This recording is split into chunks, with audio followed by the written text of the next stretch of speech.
looked at. We were never looked at before. We were invisible. Invisible no more. According to Senator Ossoff, the bill is now a federal law and came together with support from both Republicans and Democrats. All new tonight, the city of Duluth is offering amnesty to some people with outstanding cases at the municipal court. This is an opportunity for people with outstanding failure to appear warrants and license suspensions to get it cleared up without the possibility of being arrested because of the pending warrant or suspension. Now, most of the cases can be solved with a court hearing. There's no late fees and there's payment plans available if needed. This program is running now through April 30th. If this applies to you, contact the court at the email that you see on your screen to see your options for participating. Well, tonight, the rain moving out, but the temperature is still dropping. Ahead on Primetime tonight, how you can prepare your home for a winter blast before it gets too cold. Thank you so much for joining us. Public park next to the border.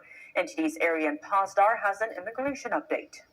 A few House Democrats disagree with the Punchbowl News that we need to enforce immigration border.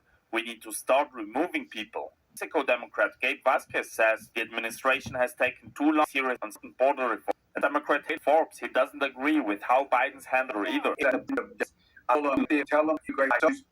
Republican Senator Marco Rubio and others reducing a date. It would force Homeland Security to deport individuals if their visa is revoked on security-related grounds.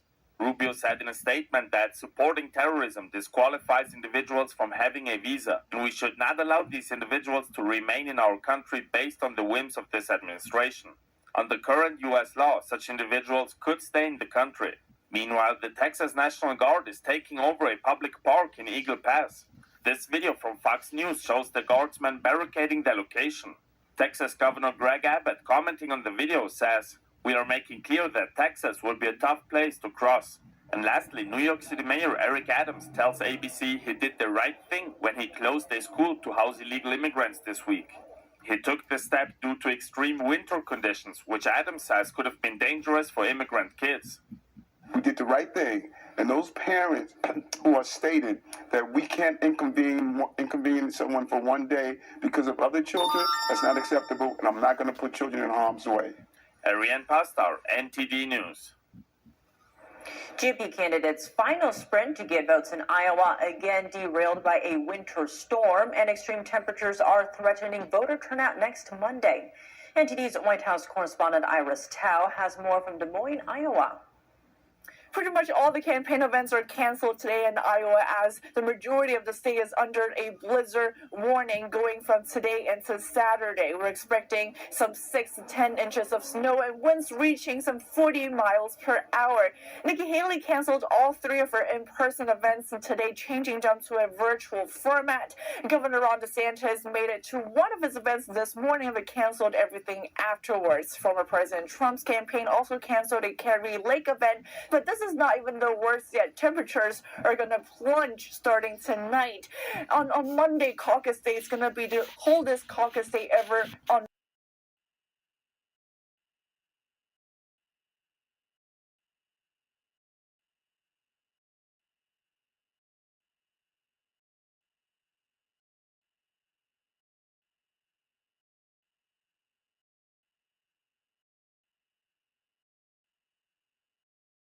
said through a lawyer in a letter to House Republican leaders that he would comply with a subpoena to appear, but only if a new subpoena is issued.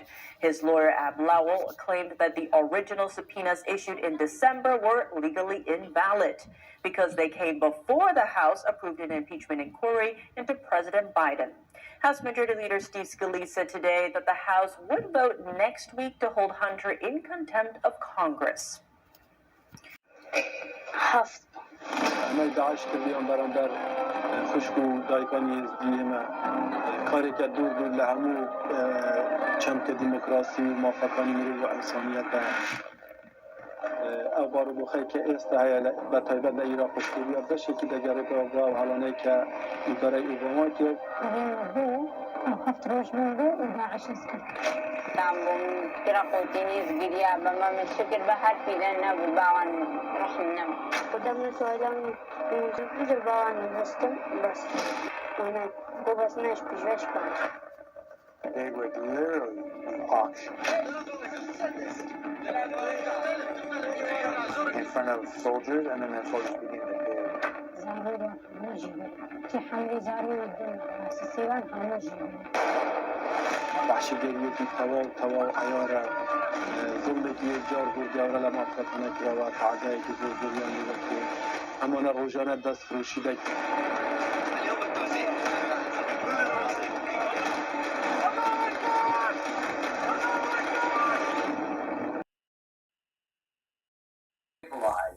It really only depends on how much they feel confident in escalating. They're already destabilizing the region wherever they're able to, and we didn't even mention the nuclear program.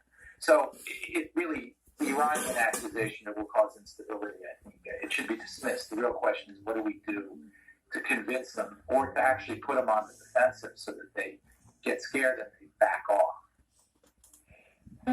On that note, President Biden is calling these airstrikes defensive, while Iran is saying the U.S. will pay. Where do you see all of this going? Well, I think he annuls the value of the airstrikes by, first of all, having warned the Houthis hours, if not a day in advance, so that they removed all the valuable personnel and equipment. Number one. Number two, I think that this apologetic attitude towards the strike and then the promise that we don't need to escalate calms the Houthis and calms the Iranians, which is the last thing you want to do. You want them to feel like they have crossed some lines and that they should be scared. And if they're scared, they'll back off and they'll start recalibrating their strategy. So I think on some level, our statements following the attack and the way we behaved before the attack unfortunately annul the value of the attack. In terms of the U.S., President Biden's move to order these strikes has come under fire from both parties. Several Democrats are calling the move unconstitutional because Biden did not first seek Congress's approval. What's your understanding of this? Well, the U.S. Constitution makes it very clear two things. One is the president's in charge of our defense, and more importantly, if there's an acute defense need, even the War Powers Act of the 1970s doesn't annul that or doesn't overpower that. The second thing is I mentioned the Constitution because in it says we need to maintain a Navy, raise an Army, but maintain a Navy. So it's constitutionally mandated to have a Navy.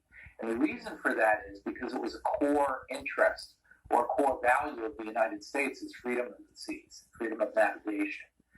And because our country was built on trade, where it was surrounded by seas. So freedom of the seas is absolute, even enshrined in the Constitution, essentially. So this is a standing mission of our armed forces for 200-some years. And it doesn't need the war powers to protect our right to pass through vital sea lanes. The second thing is 20% of the world's trade goes through the Bab el-Mandeb Strait and Suez Canal.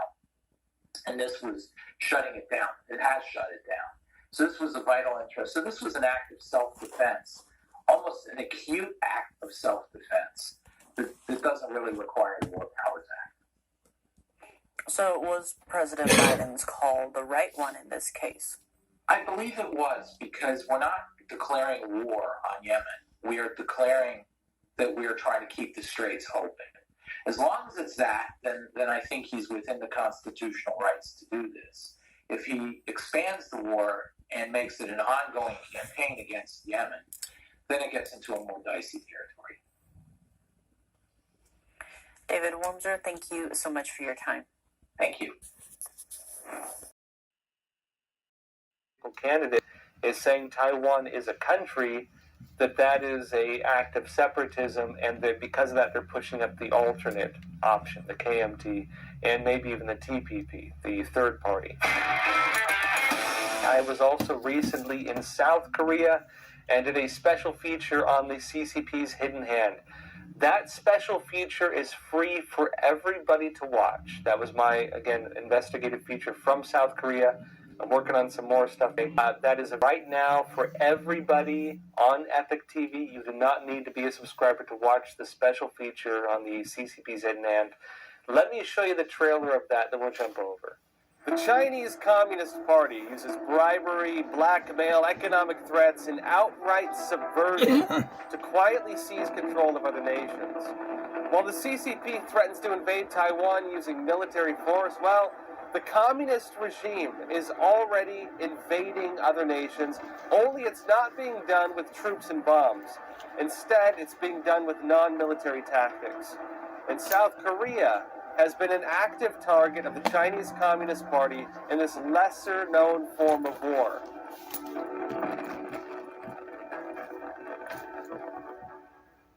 Speaking about the Communist Party's agenda to take Taiwan and how the Taiwanese elections are a big part of this, let me show you just a few headlines of what has actually been taking place. CNN notes that Taiwan is facing a flood of disinformation from China ahead of a crucial election, and they note here's how it's fighting back. I know that in the U.S., when we hear disinformation or misinformation, it's sometimes just an underhanded way of saying political censorship. But here in Taiwan, there is actual proven CCP disinformation. The CCP propping up even fake YouTube channels and so on. They're very actively doing this in the very real sense. The Economist says that China is stoking a controversy in order to influence Taiwan's elections. The Economist said China is flooding Taiwan with disinformation. The thinking is this. Now imagine you're a country and you want to conquer another country. What does it look like if you conquer another country? Right? What does that actually entail? It means that you control their politics. It means you control their economy. It means you control, depending on how totalitarian you want to be, control the media, and you essentially control the main systems that make the whole country work. If you want to conquer a country using non-military means, what do you do then?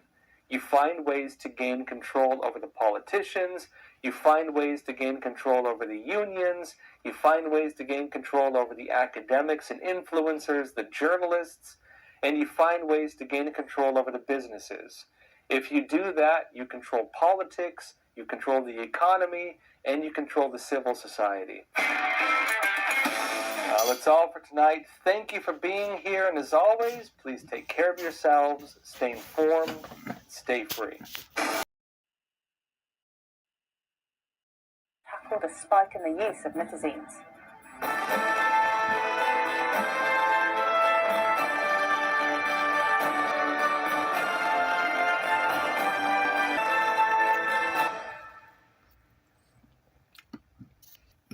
The rebels have bombed military facilities used by Houthi rebels in Yemen in a coordinated action with the US Air Force. The Ministry of Defense said the strikes were limited, necessary and proportionate, and in self-defense. The aim was to degrade Houthi capabilities and protect global shipping.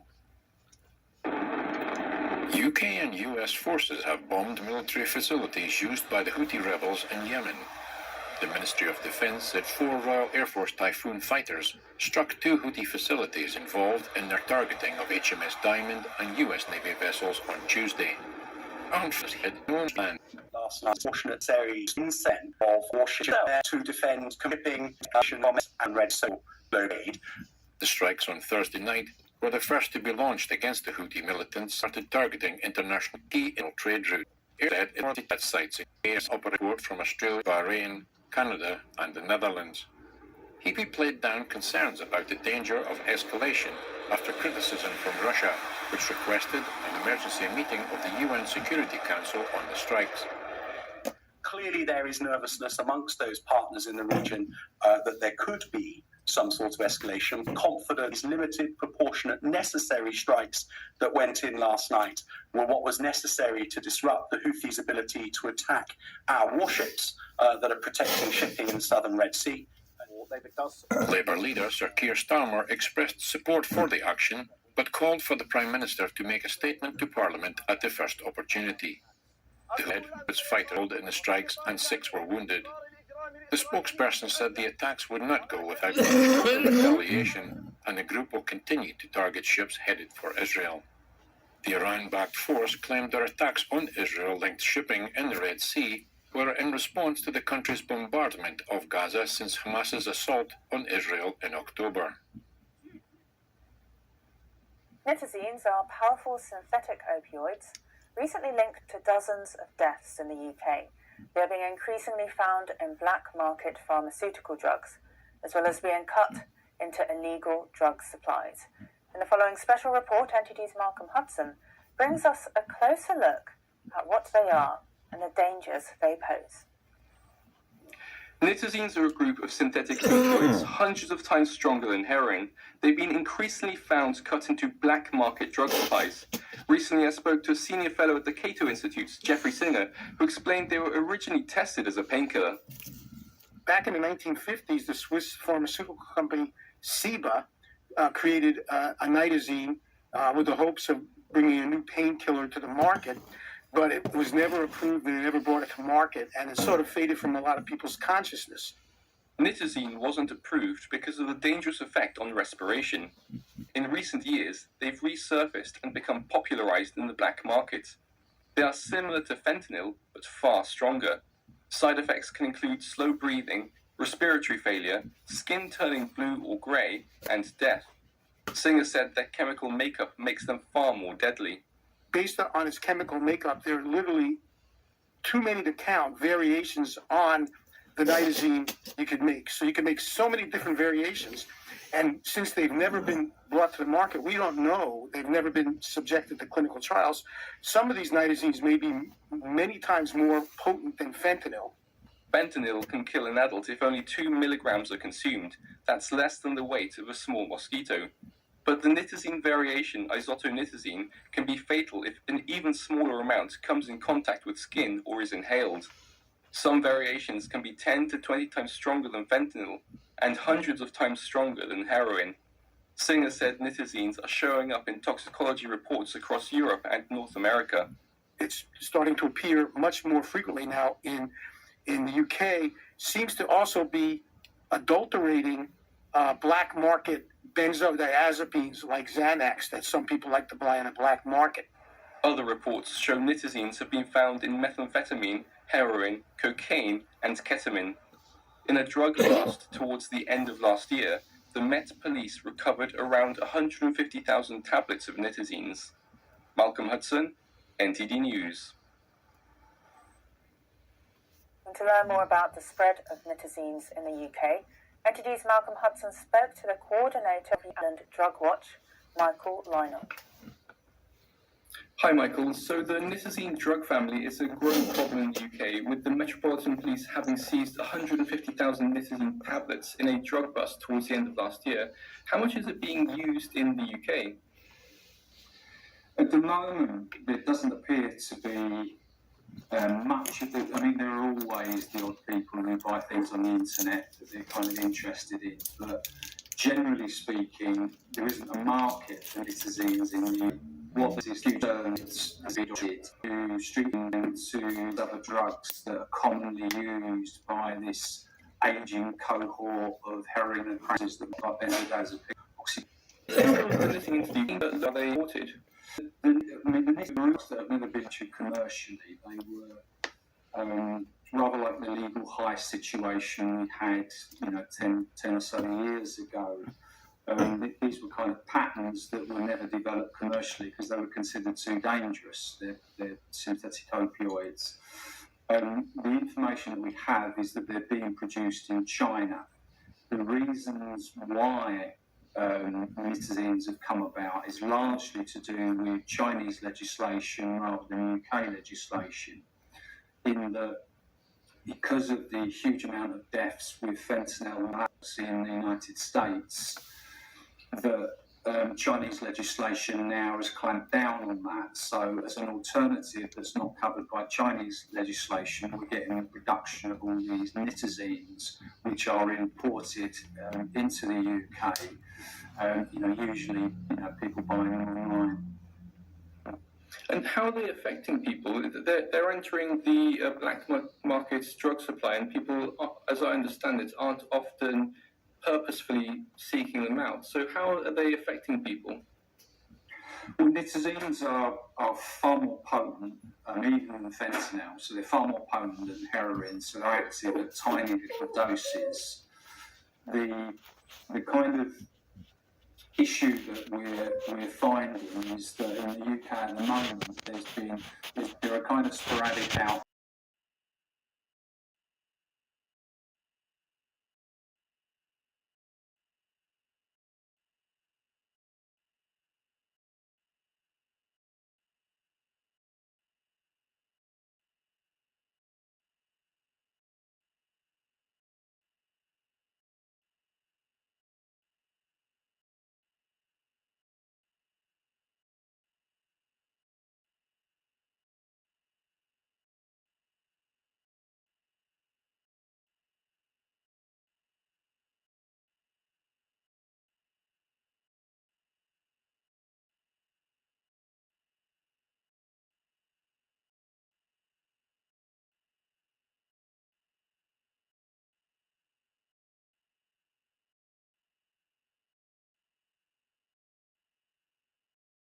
You look at how China financed itself and its GDP growth, it was almost solely due to real estate speculation. Real estate prices rising, local governments selling more real estate to fund their operating deficits, and it was a very pro-cyclical cycle of rising values, more speculation, more sales from local governments, and that created an economy where the average Chinese citizen has 70% of all of the assets in China are invested in real estate. And what that miracle produced was meteoric reported GDP growth and all the concentric circles that surround it. And, you know, you and I both know, and those people that, let's say, follow China closely, understand that the birth rate of the average Chinese female has dropped to 1.2. And it requires a birth rate of roughly 2.1 to sustain a population. So we're seeing a pretty significant decline in the population. And I think those two things are inextricably linked. So if home prices got to be north of 20 times median home price to median income, for instance, and in the U.S. and its subprime greatness, we got to 6 times. So China got over 20 times. Today is about 17 times in the tier 1 cities. That means the Chinese men can't afford to buy new dwellings when they come out of university. Then they're not having sex, they're not marrying, they're not having kids. So the birth rate collapsed when real estate speculation got to its zenith. So, you know, a couple of years ago, Xi Jinping said that financial security is national security. And if you know, he basically stopped real estate speculation because he realized too late that it had created a real problem in the architecture of the Chinese economy. So every single public real estate company, developer in China is in a state of bankruptcy today, or default. And most of the private ones. In the local government financing vehicle market, the market that either sold bonds or borrowed money from banks to run their operating budgets outside of real estate sales, that's a $13 trillion market, dollar equivalent market in yuan. And the majority of that market's not paying. In fact, it got to a point in late October of 2023 where the PBOC said in our next set of bank reviews, any local government financing vehicle loans that are non-paying will be deemed to be paying. And it won't affect your bank rating. That was a public statement the PBOC made. So when you look at what created China's miracle, it's now the exact opposite. They've got almost 400% banking leverage to GDP. They've got a scenario where they've got youth unemployment at a minimum of 25%, and you know the gray market says it's 40 to 50% of youth can't find jobs. And in a speech on New Year's Day, Xi Jinping actually admitted that youth unemployment is a real problem. He actually inexplicably decided to declare that China's economy is actually having problems, and he declared that publicly. And as you know, they don't normally do things like that. So I think you have a scenario where real estate isn't going to bounce in China. It can't. Xi Jinping's got to get that ratio back down to a number that allows population growth. And again, this is the unintended consequence of allowing a market to run unchecked. And so I think you're seeing a banking crisis. You're clearly seeing a real estate crisis. Banks have a third to 45% of their assets in Chinese and Hong Kong real estate loans. So you've got the perfect economic storm hitting China at a point in time in which the geopolitical tensions in the world are at a, call it a multi-decade high. So I think they're in real trouble. Well, and I definitely want to talk about the implications of that, but but just before we go there, okay, for the layperson, it may be difficult to understand how an economy could grow the way the Chinese economy has grown over the last several decades, purely on real estate speculation. I mean, I might add, there's been some significant flows from the West, right, in terms of Western investment of a variety of sorts, but like, can you and just encapsulate that? How did that exactly work, and how is it that at the moment all of this is worth nothing? All these companies are in default. Yeah, I think it's a great question. When you think about China Inc., you have to think about it in two spheres. You have to think about their domestic marketplace, where their banks are, where their capital markets are, and how it operates with the renminbi or the yuan, however you want to say it. And that market is controlled by the state. It's a state-controlled operation. As you know, it's a totalitarian government, and they have their own version of capitalism with Chinese characteristics, which we will get into what that means. But the point being is, they can control that marketplace if they control their own currency printing, because, as you know, they still have a closed capital account with the world. We give them the benefit of the doubt of the conversion of RMB at a spot rate into dollars. And imagine if China were to abandon its Great Wall around its capital, and they allowed the average citizen in China to invest abroad, to travel abroad, and spend abroad. If they just opened that capital account, what would happen? Well, the RMB would drop 40 or 50%, and their GDP in dollar terms would actually drop 40 or 50%. You see what I'm saying? We're giving them the benefit of a conversion rate of a contrived number because they have a closed capital account. So when you say, how do they do it? If you allow your RMB-based marketplace to grow unchecked in real estate, and you plug the holes in the banks with more RMB, you can create a significant domestic inflation number of assets, which they did. And then when they report GDP, they take the RMB GDP number and convert it at a closed capital account spot rate into the dollar, and we give them the benefit of the doubt of that conversion, and we say, well, in the last 15 years, they've grown over 500% GDP in dollar terms. Well, that's because they still have a closed capital account. And you mentioned that we've seen significant flows into China. We believe through the passive indices of the Lehman Brothers Bloomberg aggregate bond indices and the MSCI World Equity Indices, we believe there's $2 trillion of passive capital in dollars that has gone into China, again, at that artificial rate. So they grew a market unchecked in a speculative frenzy of real estate and reported GDP. And then they constructed a narrative around how you have to invest in China. Look at how fast we grow. We're growing double digits every year. You'd be stupid not to invest here. And then dollars flowed in. And that was the Chinese government's, i.e. Kind of their way. Yeah, all those dummies kept giving them money. Very influential on the world stage very quickly from an economic perspective, when there was somewhat of a Potemkin village, and we're seeing that now. And again, I know all of this sounds like hyperbole, but it's exactly what happened.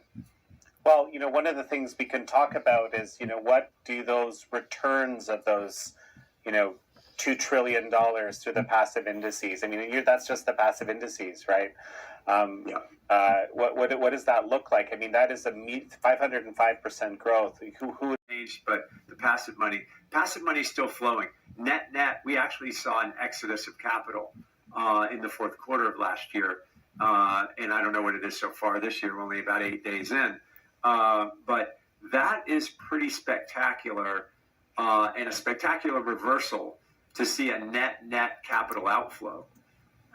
Imagine if you were a U.S. venture capital firm with money in Chinese venture capital. Good luck ever getting that money out, especially given the new paradigm that we're investing under today with the increased economic and geopolitical belligerence of the Communist Party.